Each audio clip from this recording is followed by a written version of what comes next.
Gulf of Mexico oil disaster, and that word disaster is not understated at all. I'm going to begin with what happened to me this week.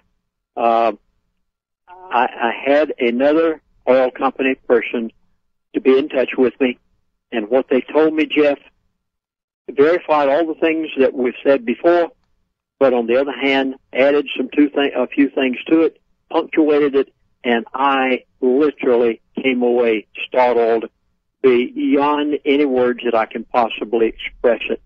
Wow. Let me begin by, first of all, going all the way down to where that oil strata is. Mm-hmm. BP went into it at somewhere in the neighborhood of 25 to 30,000 feet. We believe it was closer to 30,000 feet. As my oil friend said to me this week, now this is different than the Mr. X. This is different than the elitist who is 87 years of age. This is another individual who has been in the oil business relatively all of their life. They're now retired. They're very similar to the gentleman who is 87 years of age who made the statement to me a number of months ago. He said, Lindsay, I'm too old to care. Just go ahead and tell the world everything. This gentleman is very similar to that. And he tried to explain it this way. He said, let's first of all begin with the oil strata, down approximately 30,000 feet. Now, he said just above that, or surrounding it, or encasing it, is a granite rock.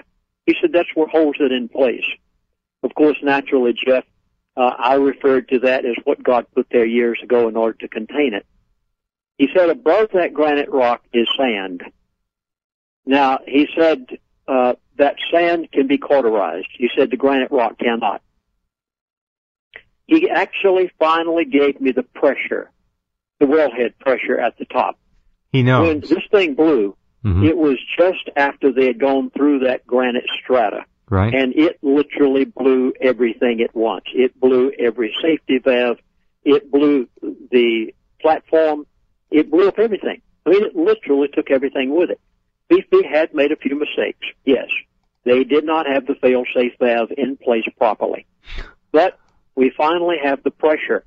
Now, I had been told by my elitist friend way back numbers of weeks ago when I first appeared on your program, and many others across the country, I was told that the wellhead pressure was between 20 and 70,000 pounds per square inch.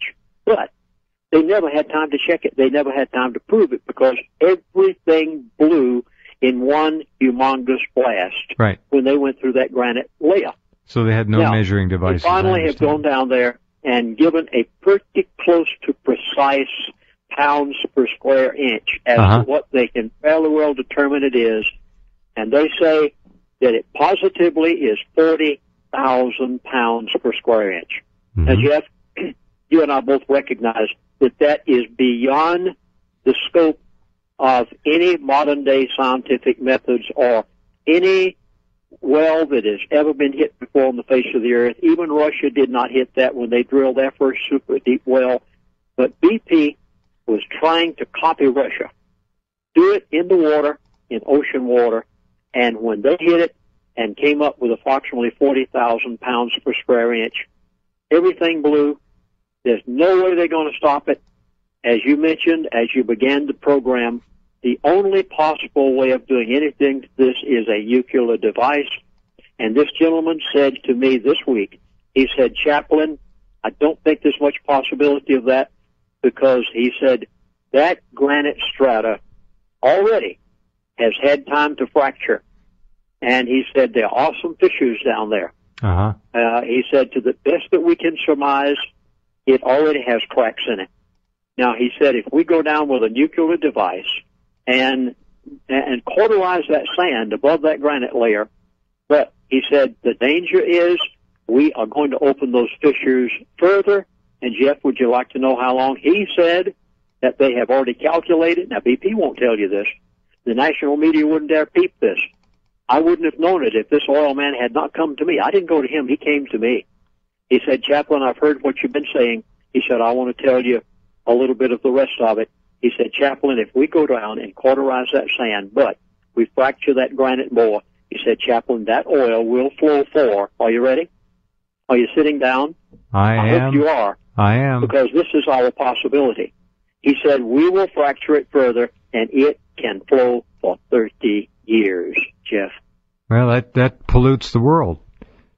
Yes. That pollutes all the oceans of the world. Yes. And begins at least a minor extinction level event for an awful lot of life forms. And Correct. Don't think that they're not interrelated for 1 second. That's the mistake people make. Well, there's that over there, and there's this over there, and those are in the background there. No, they're all interrelated. When one segment fails, the chain is broken. And if he's right, this could be an extinction level event which could wipe out much life on this planet. Much. Did he talk about the gases coming up at all? Yes, he verified everything that the Environmental Protection Agency had said. He verified all of those gases, and he said that they definitely are coming out of the well. He said this positively is correct, and I think I had given you the list before on that the Environmental Protection Agency had given, which is horrifying to even think about what people are breathing in Florida. And oh, Jeff, you know, I am so glad that you let me be on your show tonight.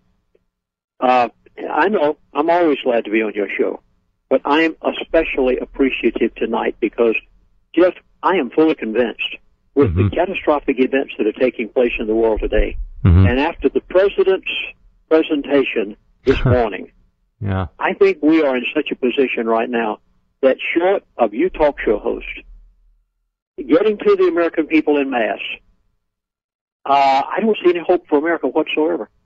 I mean, I really see no method of disseminating this information except what you're doing through your internet and the talk shows and the talk groups that you're able to reach. Jeff, if ever you had a divine appointed, how should I say it, a divine appointed responsibility as a talk show host, it's right now. Your responsibility is the greatest right now it has ever been in your life. I agree, and I've felt that, Lindsay. I concur, and I have been doing everything I can to stay on top of this. And if I might just say one thing, it is now patently obvious to anyone who honestly and objectively analyzes the situation that tens of millions of people are being intentionally allowed to breathe potentially deadly air by this alleged government of ours. The air monitor quality reports are gone. There haven't been any.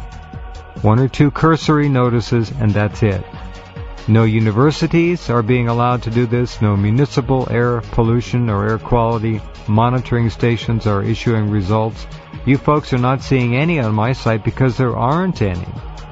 This is potentially, de facto, a mass murder unfolding. These people are breathing death. It's that simple.